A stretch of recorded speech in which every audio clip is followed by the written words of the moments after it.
Can you say hard hats, folks? Hard hats, lunch pail, steel toe boots. Anything short of a championship this year is a failure. Look at this boomer right here. You've just got so much talent here. Somebody said we need to apologize for Jalen. Can I close it, John? What are we apologizing for? What did we say? What did we do?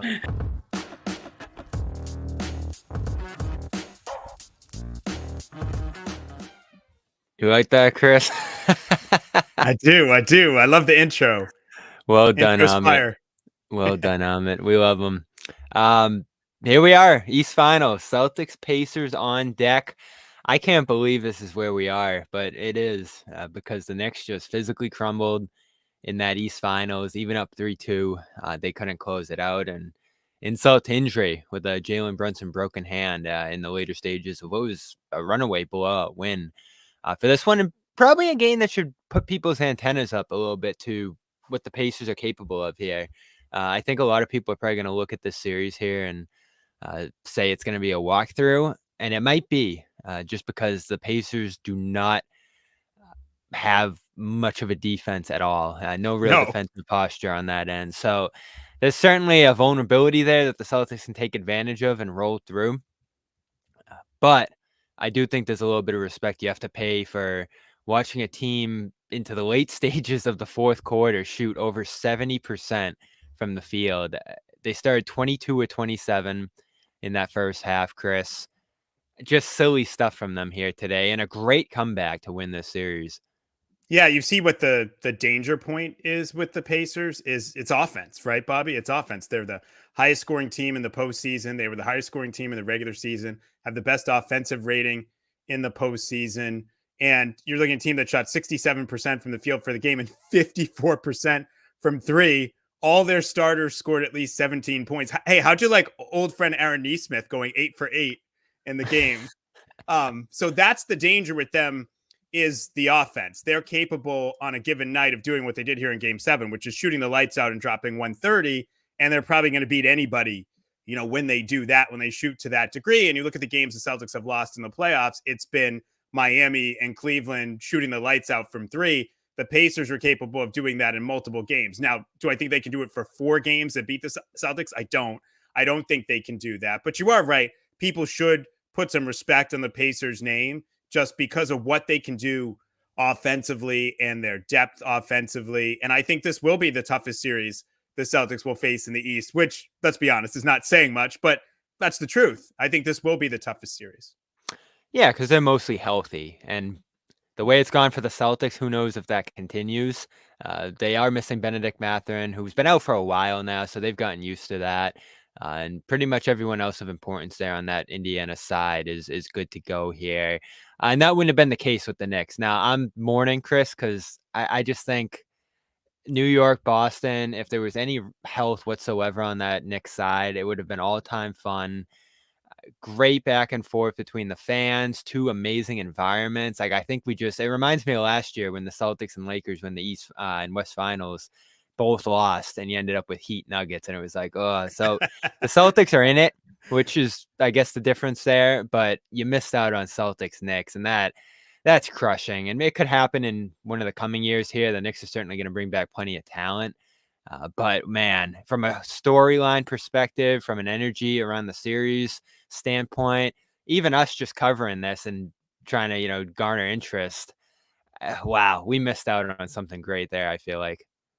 Yeah, it's certainly a great situation with the Boston-New York rivalry and Tom Thibodeau having been basically the defensive coordinator for the 2008 Celtics, the last team to win a championship. Just a ton of storylines there. I mean, even Jalen Brunson. I mean, his dad, Rick, is from Salem. I went to Rick's basketball camp when I was a kid. So there's like all these great connections, right? But here's the reality of it. I think you're going to get a better series and better basketball with the Pacers. Certainly the Knicks have the better brand name, but based on all the injuries, and look, I give a lot of credit to OG Anunoby and Josh Hart for trying to give it a go today. And Hart was in the game all the way until he fouled out there at the end. OG Anunoby could only give you 5 minutes, but they were such a banged up team that while they have the brand recognition, I don't know how good the basketball would have been. All the ancillary stuff you're talking about, yeah, it would have been amazing. Boston, New York, Celtics, Knicks, all that stuff, Madison Square Garden, TD Garden. But I think you're going to get, if you just from a pure basketball standpoint, I think you're going to get a better series, more entertaining series with the Pacers. remember some of those games the Celtics and Pacers played during the regular season. Like, how about when the Pacers eliminated the Celtics from the IST? How great was that game? Or the other game the Celtics lost there with Jaylen Brown and the call got overturned. They played some really exciting games this year. And there's a little bit of history, right, with the Pacers. I mean, the whole, Paul Pierce wearing the bandage in a press conference, Chuck Person, Reggie Miller versus Larry Bird, Larry Bird's face slamming on the floor in the old garden and coming back, Willis Reed style. So there is some connection, some rivalry with the Pacers. I'm not going to pretend it's the same as Celtics Knicks because it's not. But I do think there is still a little bit of a rivalry here, and I think you'll actually get better basketball. So I'm sad, but I'm not that sad about it based on the state that the Knicks were in by the end of their season and the end of this series. Yeah, certainly. And you got Nesmith, you got Rick Carlisle, who played for the Celtics. You got Larry Bird in the middle of this, who will probably be visible at least on the Indiana side. I don't think it'll be. And how about Brad Stevens being an Indiana guy? They'll have that angle, the whole Brad Stevens, Indiana angle. So there'll be plenty of angles here. I think let's be honest about it. The sad part is a lot of the beat writers would rather go to New York than Indianapolis. That's part of it. Absolutely. There's no doubt. Last time these two teams played, January 30th, you mentioned the good games they played during the regular season. This is probably the only one you can pull from. And even this one's tough because Buddy Hield was a big part of that Indiana team, and they traded him after this one. So he's no longer in the picture. He was 5-9 with 12 in that game, 3 steals, 4 assists, 6 rebounds. He was awesome for them, and then they sent him out to Philadelphia. Never really replaced him, but Pascal Siakam comes in. He just had a fantastic series taking advantage of open paint space against the Knicks. And the Celtics have been a little bit vulnerable in transition as well. This is the highest pace team that you can imagine playing. And that's going to probably be the key for the Celtics in this series, is trying to keep the pace at a manageable level, because they end up pulling out this game 129-124. At one point earlier in the year, I think it was the Hield one, the no call there that you mentioned, they lost a 133-131 game to this team. And that's the kind of game you can't play against this team. If it's up and down, if it's just basket for basket, that works in the Pacers' favor, because they, at least on paper, at least statistically, they have the better offense in this series.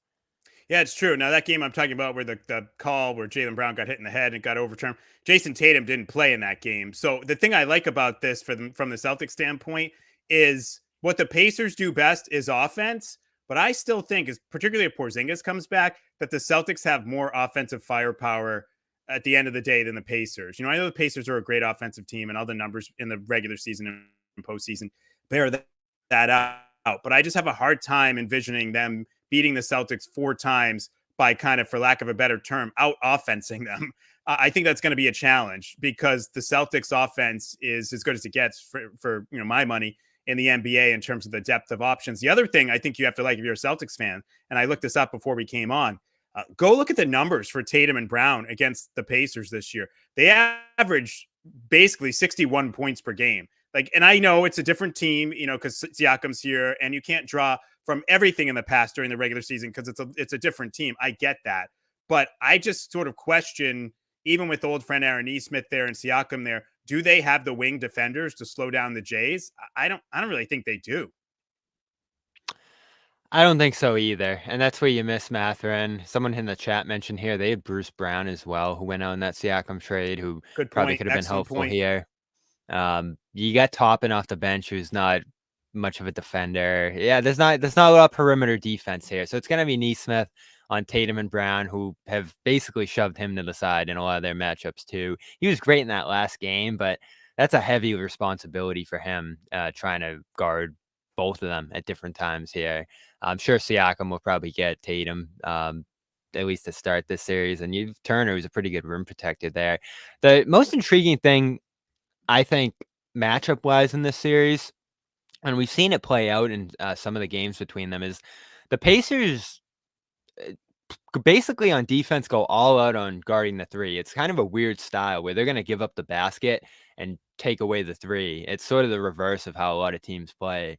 And the Pacers' opponents during the regular season shot the fewest 3s per game of any team. I think like 29 per game opponents got off against them. So that does play to their advantage a little bit against the Celtics here, but we've seen in different points in the playoffs when teams try to take away the 3 aggressively, like Cleveland just did to some degree, the Celtics can go inside and score and get to the free throw line. So they're going to have to do that here because the Pacers are going all out to take those 3-point attempts away.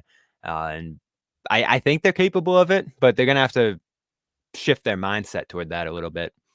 Well, let me ask you this then. How important is Kristaps Porzingis to play in this series then? Because some people were saying before this, like, oh, just let him rest. Like they don't even need him in the Eastern Conference Finals. And I know the Woj report was he'd missed the first 2 games, but the way you're sort of describing the Pacers, taking away the 3, and it's interesting because you're right about that strategy, because during the regular season, they tied with Washington for the highest field goal percentage allowed in the NBA, overall. But you're right. A big part of that is, hey, we'll sell out to take away the 3s and give up some 2s. So in your mind, how important is it to get Porzingis, who's really supposed to be the answer that the Celtics have now when somebody tries to play that way? I don't think you need him to win this series, but if he's out for the entirety of the series or most of it, which is kind of how I'm feeling at this point, even just kind of seeing him today, mostly just riding the bike, not really on the court. And we're about to hit that 3-point week since the injury. It's going to be a longer series, I think, if he's not available, just because as we saw last series, the every other day style doesn't work to Horford's advantage. This is going to be a series where Horford's probably out on the perimeter guarding a lot. They probably have to switch a little bit more just to cut off some of the Pacers shooting and just abilities overall offensively. So there's going to be a heavy load on him again in this series. And it'll be interesting to see how Kornet holds up in this series too. I guess he is able to play against this much shooting, this much speed, this small of a team across the perimeter out there. So if we're looking at like the 4-week mark being Porzingis sitting out the first 3-4 games of the series, let's say, you could be looking at a 6-game series here. And then at that point, like, does he come back for 6? Does he come back for a 7th? If that's going to happen here, you don't want it to get to that point, because I think the Celtics have that level of a talent advantage in this series that they should be able to take care of business. But if he's not able to get back at all in this series, which is certainly possible, just given this injury and how long it can linger, you're starting to talk about a little bit of a touchy series, I feel like, Chris. Do you agree? Yeah, I mean, I just off on the head of it, just looking at it off the jump, I would say I think Celtics in 6. I don't think this is. That's kind of how I'm feeling. Yeah, I don't think this is a series they can win in 4 or 5 games. I have to give the Pacers credit for what they can do offensively. Porzingis, I would like to see him be able to play in this series at some point, because I do think not only does it help them in this series, but I think you want to be fully tuned, finely attuned when you get to the NBA Finals. You don't want him sort of trying to feel his way back to playoff basketball in an NBA Finals game, and maybe that costs you that 1 game, and maybe that's the difference between winning the championship or not. So I'd like to see him come back if he can physically before that. But it is interesting just what you were talking about with the team that's going to sell out to take away the 3, because again, the answer for that was supposed to be Porzingis being able to operate from the post, the mid post, the high post, being able to give them that versatility. And when we've seen Al, Al at this point of his career, really when he does his best work, as you said, it's out on the perimeter.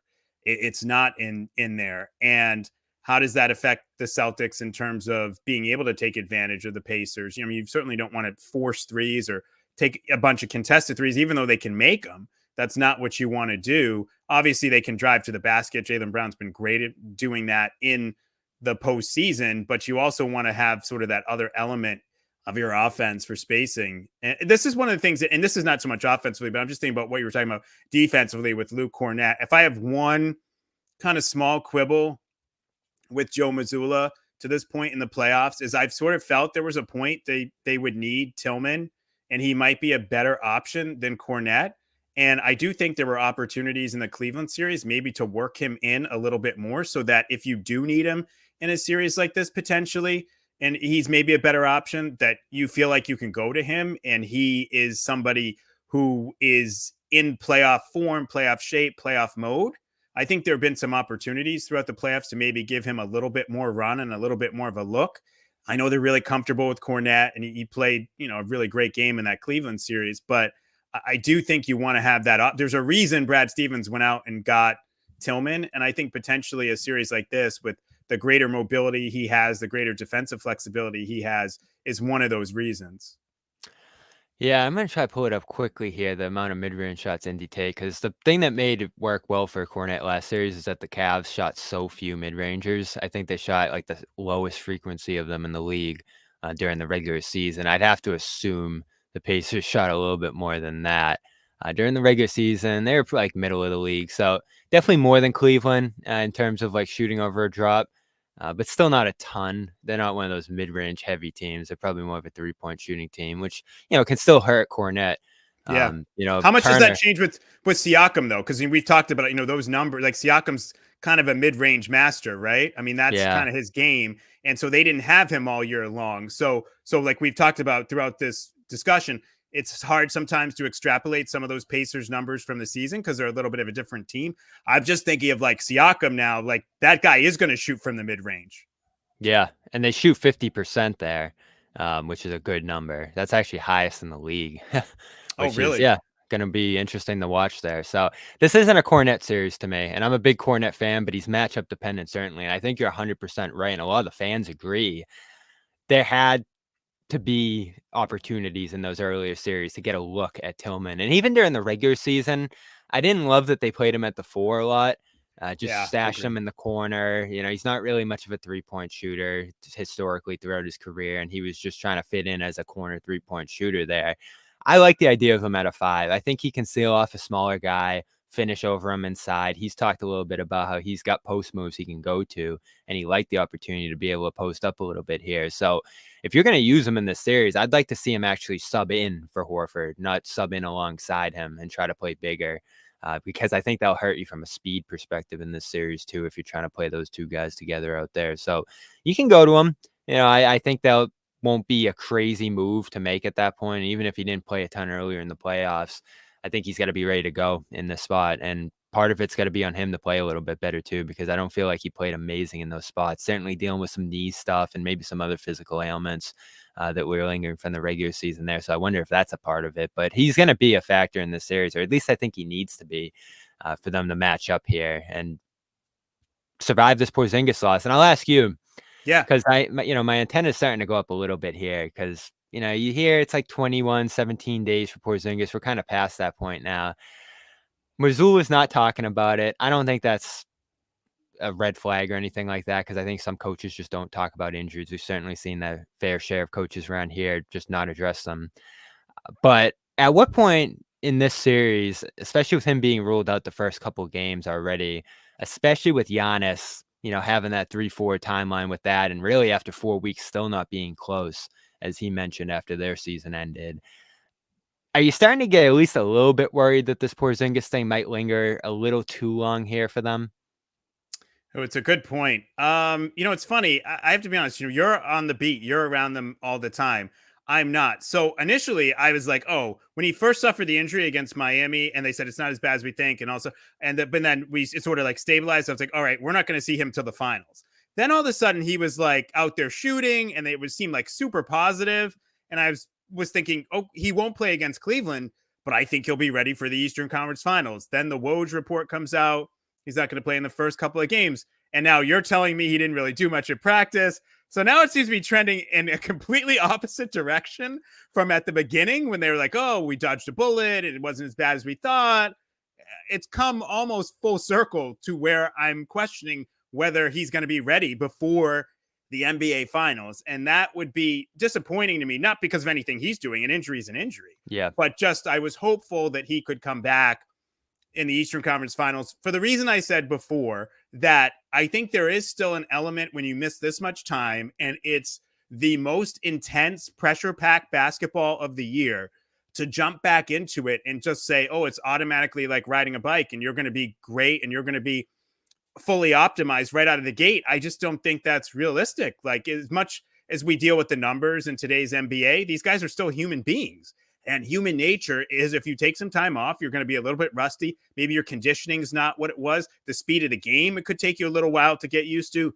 And so what I don't want is him jumping in the finals without any experience. And maybe he plays a game that's not great and they end up losing a game in that series, and their margin for error is lower and the series goes 7, and you end up losing because if Porzingis had played, if his first game back had been able to be in another series and he had shaken off that rust and didn't have a rust game in the finals, you wouldn't have lost that one game and maybe you end up winning the whole thing. So, maybe that's overthinking it, but really, if he's good enough to go and the chances of re-injury are not, like if he gets to 85, 90% in this Eastern Conference Final Series, I want to see him out there so that he can figure out what he can do, what he can't do with this injury, shake off the rust, be good to go. And by the time they get to the finals, at least they know and he knows what he's dealing with. Like, if you're Missoula, wouldn't you want to know ahead of time, like, oh man, Porzingis is never going to be 100% again the rest of the postseason. He's not going to be the player that he was for us most of the year. We're going to have like about 65% of KP, and I have to coach around that, as opposed to finding that out in like game 2 of the finals and trying to adjust from there. Especially if you're going against Jokic at that point, because when they played Jokic during the year, their strategy has been to put Porzingis on him. So he's getting thrown out there against Jokic, who's averaging like 40, 15, and 15. And he's got to do that while carrying the load that he does offensively. Now, he's talked about wanting to return at a historic rate. That's still kind of the talk around the team, is that he's pushing, he wants to be out there. So I think he's doing everything he can. And if he's back 4 weeks later, next week for game 3 or 4, you feel good about that. I'm just anticipating us getting to that point, and maybe he's still not quite there, or hasn't done enough in practice, or hasn't done enough work to get on the floor at that point, because here we are 3 weeks later, and it doesn't seem, at least, I've asked Joe a couple of times, has he done the 3-on-3? Has he done the 4-on-4? Stuff like that, contact, and there's really nothing there. So we don't have a ton to go off of, other than that Woj report, which said the hope is that he can play later in the series. And that's not concrete, right? They're hopeful he can play later in the series. It's not great because, going back to that Giannis injury, the same exact injury, same talk. Like, he's out there, he's shooting, you see him on the floor, he's doing some stuff, but he's not practicing. He's not going. He's not close. And then I think his words after that series were like, he was like 30, 40%, to use the percent thing there. So that was 4 weeks after his injury against the Celtics there at the end of the regular season. So it's a concern here. And you would hate, again, they shouldn't lose to the Pacers because they don't have Porzingis here. But you would hate to get to the end of this season and say, ooh, they lost because they didn't have Porzingis. Because they've sustained it so far. They've show that they can win without him throughout the whole season, regular and postseason. And then if they get into a matchup and he's just not quite ready to go, or like you said, he gets out there and he's just not ready for that level of intensity yet at that point, that's tough. And so I do want to get in a little bit of Horford here, because obviously he's going to carry another heavy load in the series with Porzingis out for however long he is. Of course, we're brought to you by Prize Picks. Go check out Prize Picks. Use the code CLNS. Get a 100% deposit match up to $100. Conference finals about to get going here. Got hockey playoffs, you got baseball. My favorite part of Prize Picks is just going in there, seeing what they think these guys are going to score, what their rebound totals are going to be. You just pick 2 guys. You can even cross sports, pick more or less on their projections, and you get your team, and you're off to the races. It's our official daily fantasy sports partner, Prize Picks. Use that code CLNS for 100% deposit match up to $100. And game time. We're just 2 days from Game 1 at TD Garden. I haven't looked yet, but I'm sure those tickets are high. So you're going to want to use Game Time to find the best deals. Just download the app and use the code CLNS, and you'll get $20 off your first purchase to help get you into the building for that Game 1 Pacers Celtics on Tuesday. I believe it's an 8 o'clock start. So go check them out. You got baseball going on right now, too, if you're interested in that. Concerts, events, everything's on Game Time, and the best time to buy is right up around game time, and even a little bit past. You're able to do that over here as well. So download the Game Time app, create an account, use that code CLNS for $20 off your first purchase. Of course, terms apply. After last series, Chris, obviously he had the breakout Game 6. Just incredible, a real moment. Probably my favorite moment of this postseason run so far was that Horford game. 22, 15, and 5, just ridiculous, especially after what he did 2 days prior, really struggling, missing 11 straight threes between games 3 and 5. He's going to have to play significant minutes again here. Every other day, as I mentioned, is how the series is scheduled. So there's no longer layoffs between these games. And again, Porzingis expected to miss the start of this series. What's your confidence level in Horford being able to uphold this workload deep into the playoffs at 37, 38? I would say it's probably about 50%. I don't think you're going to no one's expecting him to score 22 points every night, but I also think realistically, you're not going to get Al's best every night. I just think at this stage of his career, he's not really built for that in a series that's every other night. If he can give you really strong defense in 6 out of 7 games of a series, I think that's more important than what he does offensively. I mean, it's so funny. You mentioned game 5 after he missed, I think it was his first 3 he missed in that one, or the first 2 or whatever it was. He had missed like 14 straight threes across the series. And then he ended up having a great game. So he's a confident guy. Obviously he kept shooting and he had that kind of night. I'm not as much worried again about his offense. It's just defensively, I think he's going to be really important in this series. And can he keep up? Can he cover as much ground as he needs to cover? I thought he was great towards the end of that series, and particularly in game 5 when he got switched out on Darius Garland and was able to stay in front of him or block his shots and do stuff like that. But I still think if you're Rick Carlisle and the Pacers, you're going to test Al Horford. You're going to will he be able to get out and contest stuff on the perimeter? If you switch off, will he be able to stay in front of guys? Will he be able to do it? And I think you're also going to say, I know they don't want to give up threes, but if you are going to give up a 3, you're probably going to give it up to Al and make him make shots. So I think that they're going to need him to play well in this series to be able to win this series, primarily on the defensive end, but they will need some offensive contribution at this point. This was always sort of the concern, right, about the front court for the Celtics. When you have Horford at his age and you have Porzingis with his injury history, it's a little bit perilous, right? It's a little bit fragile. It's a fragile front court overall. And this was kind of the concern that you had. I don't want to say it's worst case scenario because we anticipate Porzingis will be back. Worst case scenario would be some season ending injury. But this was the scenario that I think a lot of people envision at some point, which was Porzingis not available. And you're asking Al, who really wore down in last year's playoffs, like really wore down after that Philadelphia series,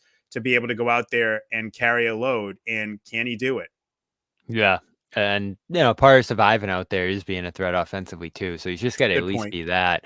And it's, it's going to be weird against Indy because Cleveland, they drop back, they let him shoot. Miami, similar deal. Like teams were willing to just back off him. I feel like the Pacers are actually going to try to run him off the line a little bit and take away the 3 from him. And can he make them pay in that circumstance? Like they just sort of scramble around defensively. There's not a lot of rhyme or reason in what they do other than taking that 3 away. And that's a huge opportunity for Tatum and Brown. Brown's been fantastic. I mean, he shot 59% in that last series, which was just silly. Tatum, of course, struggling with his shot throughout the playoffs. So this is a real opportunity for them to get going here. And if they're struggling against this defense, which, as we mentioned, doesn't have a lot of perimeter defenders or size out there. Turner's a good rim protector. But other than that, like there's not going to be a lot between Tatum, Brown, and the basket. You start to get worried at that point that they're just really struggling right now. And it's not just, a bad shooting spell or whatever, we've kind of said to this point. This is the kind of series where Tatum's got to step up and score close to 30 points a game because it's going to be single coverage. It's going to be Nesmith. It's going to be those guards on him. You got to make Haliburton pay out there, make Great him point. Work because he's going to be doing everything on the offensive end. So you want him working defensively too. So this is a series where there's really no more excuses for Tatum in particular. I'm not even going to loop Brown in there because he's been great for the most of this run. This is a big series for Tatum to finally show his scoring prowess. Yeah, I mean, I really liked what I saw from him. Obviously I was pretty critical of him through the first 7 games of the postseason overall, just because the standard's really high. He's one of the best players in the league. And it's not like he was playing terrible basketball. No, his okay is like most guys great, but you expect him to be great. And I thought the last, 3 games of that series, he imposed his will there. He averaged more than 30 points per game. Game 5 was his highest shooting percentage in the postseason, 9 of 16. The threes still aren't going in, which is kind of weird. And that's a trend on the last 2 postseasons. He has not shot well from 3, which is bizarre to me. I don't know what's going on with that. But yes, I agree with you. He really has to make Indiana pay in this series, and he has to force them to make some tough, I think, decisions defensively in terms of what they want to do and open it up for some other guys. And it's hard to score 30. I'm not expecting him to score 30 points every game. It's just right. When they need it, he has to deliver. And I think overall greater offensive efficiency. And the thing that I liked about the last 3 games when he shot, 44% from the field and averaged about 30 a game, was the rebounds and assists actually went up from the prior 7 games. And that was my whole thing. People were saying, well, you're a casual. You're like not watching what he's doing. He's doing all this other stuff. And I'm like, he's a great player. He can do that stuff and score. And I just think it was interesting that when he started getting his scoring mojo back, his boards and assists actually went up in those 3 games. So he can do it all. And this is one of those series. You should walk away from this series saying Jason Tatum was clearly the best player on the floor in this series. Yeah, I mean, you understand Mitchell outplaying him because Mitchell's capable of that at his best. You understand if Jimmy was doing that round 1 because we've seen it before from Jimmy. Haliburton I love, and we should probably talk a little bit about him. Just a phenomenal performance today, chirping to the crowd, hitting shots. The passing from him is just out of this world. He's one of my favorite players, probably one of my 5 favorite players in the league right now, Tyrese Haliburton. And, to wrap up Tatum real quick, he averaged 33. You mentioned this earlier, 33, 11, and 6 against Indy during the regular season. 58 from the field, 49 from 3. Got to the free throw line 24 times. Though the numbers should be close. Now, again, he doesn't need to score 30 a game, but they should be over 25 in this series at least. No, I totally agree with you on that. And I love Haliburton too. I'll say the year he was drafted, I was praying he would drop to the Celtics. I wanted him to drop past to a lot of teams. He did. I wanted him to drop to the Celtics so badly. Obviously, that didn't happen. He lands in Sacramento. They make the trade for Domantas Sabonis.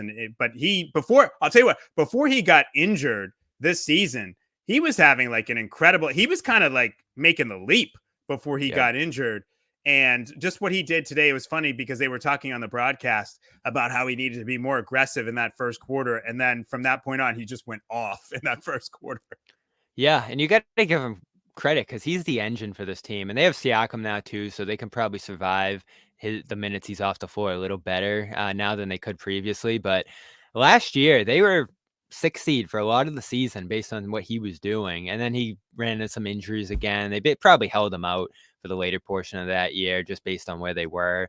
And they just fell off the map, right back into the lottery. And that's the level, when we talk about MVP, that's the kind of stuff I value most. Like if you're not on the floor, your team just completely falls apart. And that's why, I'm a big Jokic guy in that regard. I think Haliburton, if he played more this year, if he had a better second half, should have been in like that Brunson Tatum territory of MVP this year. And maybe he will be one day, but again, that injury derailed them. Up until that injury, as you just mentioned, he was averaging 24 a game, 12 and a half assists per game, shooting 40 from 3 on 8 attempts and 50 from the field. Some real like Steve Nash kind of stuff from him, I feel like is like a good comparison. He's just an engine out there unto himself. And not the best defender, so you're going to be able to go at him a little bit there. Size probably an issue on that end a little bit. Strength. And consistency for him, a little bit of an issue too this postseason. He's had some great games. He's had some really shaky games. So they can't survive his shaky games. And they're just going to have to make it hard on him. That's really all it comes down to. And they're good at that. So that's got to be something you feel confident about coming into this series is their ability to key in on the other team's best player and their ability to make them work on defense. Yeah, absolutely. I mean, again, I think he's probably a better defender than this, but I sort of think about what the Celtics did to Tyler Hero in the first round, how hard they made him work on defense and how that ultimately ended up sort of affecting his offense and how they were hunting him out. Halliburton's a better defender than that. He had a really nice, steal on Vincenzo early in this game that got overturned on replay. He is a guy that can be opportunistic with the steals and stuff, but he's a little bit of a gambler, I think. It doesn't always stay in front of guys. So, make him work. And I would say, Bobby, not just physically make him work defensively, but like make him work mentally. Because I think that sometimes defensively he loses focus in terms of what the coverage is or what he's supposed to be doing or what the other team's trying to do offensively and where he needs to be. He's a guy that I feel like sometimes can just kind of get lost in the mix. He will lose focus on the defensive end. So I think he overthinks things a little bit out there. And there was a little talk on the broadcast of that even today, like him just kind of being in his own head during this series and during this postseason. It's his first postseason effectively here. No, I agree. Totally. No, I think that, and that's what I'm saying, make him process on both ends of the court and make him process things defensively and maybe sort of get in his own head and get, so he's hesitant. He's not sure where to be. He's kind of trying to process instead of just play. So I think if you do that and you put that burden on him on that end, that could maybe help you in terms of trying to slow him down offensively. The thing I like about the Pacers just overall, and Haliburton is the engine of this, but if you look at them in the postseason, they have the highest assist percentage. They have the best assist to turnover ratio. So it's not just Haliburton. They move the ball pretty well. And with Rick Carlisle as sort of their offensive architect, they just seem to make the right play a lot of times. The shots don't always go down for them, but they do seem to move the ball and make the right play. So, that's something that I do have to give the Pacers credit for overall. And the Celtics might have to dig in a little bit more or maybe a little bit longer on certain possessions than they have had to do throughout this postseason run, just because of the Pacers' penchant for, running their offense and being able to make the right play, even under duress. That's going to be my favorite thing, the coaching matchup in this series, the contrast between Rick, who just fires off timeouts like he has 40 of them, and Joe, who never, ever calls them. That's a funny contrast in these games that they've played through this year. They've played 5 times this year, so there's a little bit of, a thing there. They've seen each other a lot. They've played some good games. I think there's going to be some good games in this series, certainly here too. Number 2 on that list is Nesmith, who it's just great to watch him out there doing this, isn't it? I really like it. I got to know him a little bit while he was here. He came on our show at one point. He's a great guy. He is, just being around him. He's got like a fire to him too that you really didn't see come out until he got traded. And he certainly has taken that personally. And a couple of guys on that side have said as much. 8 for 8 today, as you mentioned. He's inconsistent still. He sort of goes as his shot does to some degree on the offensive end, but defensively, he's always just going 100. His motor's just massive. He's put on so much weight too. He's got a great frame at this point since he moved over there, and he's a starting caliber player in this league at this point, and he's certainly going to want to get back at Boston in this series. I love that component to this here, even though we lose a lot of the juice of the New York thing, as we talked about earlier. Nesmith's going to try to make up for that. And the Celtics have made it tough on him. He's had a tough time standing in front of Brown and Tatum defensively. But that last game he played against them, he had 26, 12, and 7, which was incredible to see. He had to look at a game-tying 3 late in that game, too, that White blocked. So I'm excited to see what he's capable of in this series. And I don't think anyone's going to look back at it and say, like, oh, man, they shouldn't have traded him, because you get Brogdon, then you get Holiday. But I do think the second guess is he had this in him. Could you have given him more opportunity? Could you have developed him a little better after drafting him? And that's on 2 coaches, and Ime, who really didn't have a lot of trust for him, and Joe certainly didn't either in that first year there. So, oh, wait, no, that was on Ime, yeah, because he got traded after that last Ime year. So, I love the Nesmith thing. I don't know. Where are you at on him? Yeah, no, I liked him. I was excited when the Celtics got him. That was the pick that I wanted. He was technically a lottery pick in the draft, and I always liked him. It was hard for him, I think, to duplicate, and has been hard for him to duplicate the shooting, particularly from 3, that he had his last year at Vanderbilt. But he shot the 3 ball pretty well during this year, 42%. He has not shot well in the postseason, which is, other than today, he has not really shot the basketball very well. Going to today, he was only shooting 38% from the field and only 27.9 from 3, which is, and that speaks to what you're saying in terms of how streaky he is. But for a guy who was really an offense first player in college, the way he's been able to remake himself in the NBA, the whole crash persona and how hard he plays, he's a hustle guy, defense guy, can knock down shots. He's accepted the role player role, and he's gotten better. And I again, you're right. You can't question the trade, but I do wish they'd given him more of an opportunity to develop. And I think he'll definitely have something to prove in this series going up against the Celtics. And that will clearly be one of the subplots of this series. More so for him, as you mentioned, on defense. He's not been great against the Jays, but he's going to get that assignment. And it's kind of the little brother, big brother thing, right? You're the little brother and you get beat up on, but you keep coming back, and all of a sudden one day you can stand your ground. I think if you're a Celtics fan, you're hoping this is not the one day that Aaron Nesmith is able to stand his ground, that it doesn't happen in this series. Well, that's when I got for you on this series, and usually I save this for the end because it's really at the bottom of importance, but it is interesting in this series a little bit. The benches. We will talk a little bit about Kornet. Pritchard's been fantastic. He's been great. Shot 53 from the field and 50 from 3 last series. So that's an advantage for you there. We'll see with the bigs. Hauser's been okay this postseason. Nothing that jumps off the page. So you look at Indiana's bench, and it's Obi Toppin, who I think is just such a great energy player, who showed a level of skill in this series too, making a lot of shots. TJ McConnell, who's just, McConnell Pritchard is going to be like looking in the mirror there. I was going to say that. I agree with you. You nailed it.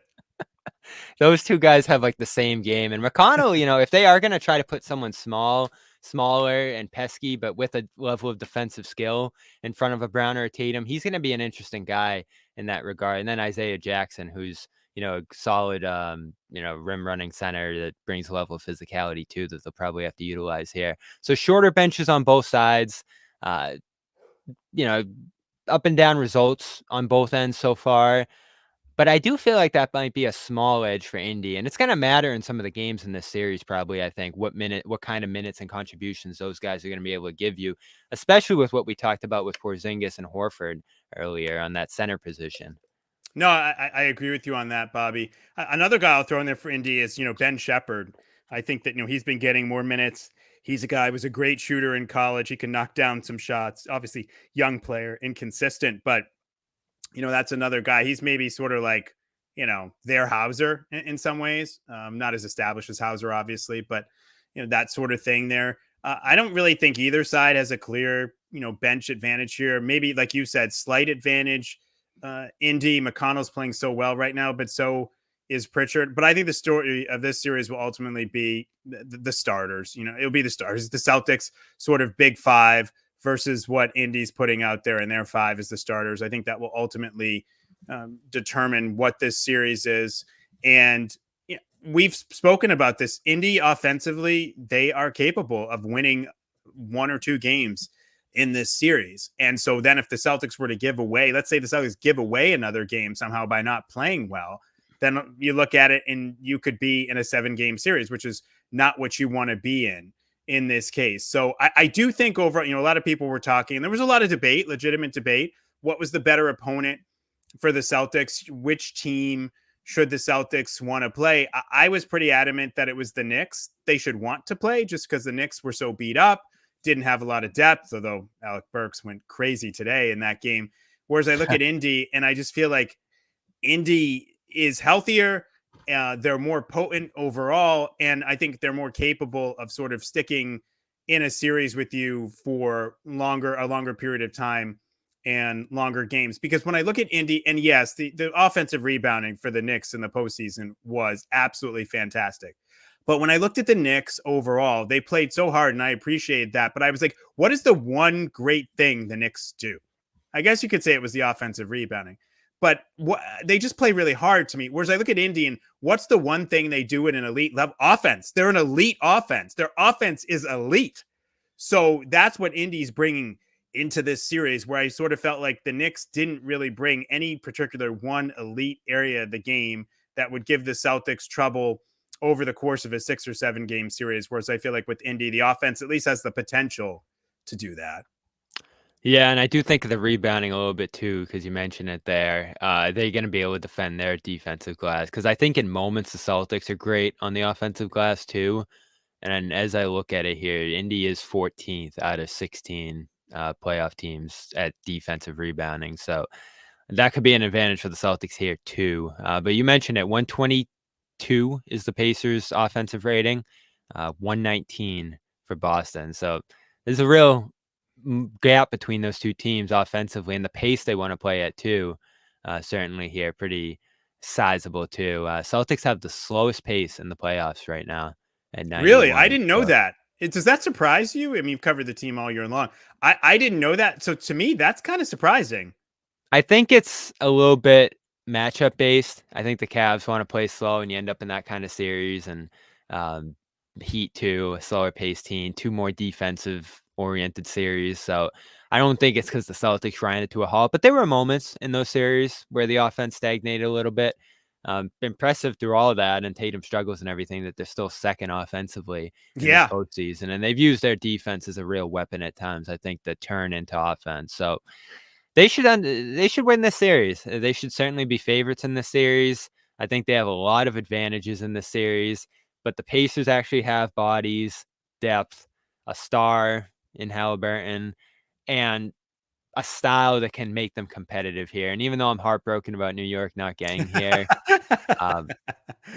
I'll take it for the basketball, because I think this is going to be a much better series than we would have seen could you imagine if Brunson went down and they won today and it was that crew coming out there, Alec Burks and whoever's left for this Alec Burks, finals. Deuce McBride, it's just, look, credit to the Knicks. They maximize what they had. Unfortunate with the injuries, but I really do think it's a tougher series for the Celtics, but if you like basketball, I think it's going to be a better series for the Celtics.